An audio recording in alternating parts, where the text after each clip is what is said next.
नाज़रीन, आपको गर्मा गर्म खबर देते हैं कि जैसे ही शहबाज शरीफ साहब रियाद उतरे एयरपोर्ट पे अपने वफद के साथ, उनके ऊपर एक ज़बरदस्त हमला हुआ। फिर उसके बाद मक्का में गए, वहाँ हमला हुआ। मदीना में गए, वहाँ हमला हुआ। और उसके बाद उनके ऊपर बेशुमार नारेबाजी की गई और उन्हें चोर चोर कह के पुकारा गया। ये मस्जिद नबी में मेरे तारीख में पहला वाक़या हुआ है कि जिसमें एक सियासी लीडर को चोर चोर कह के पुकारा जा रहा है।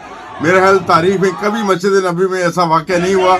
और इसी सारे वाक़े के सूरत हाल को ये सारी फुटेज आप हमारी बैकग्राउंड के भी दे सकते हैं।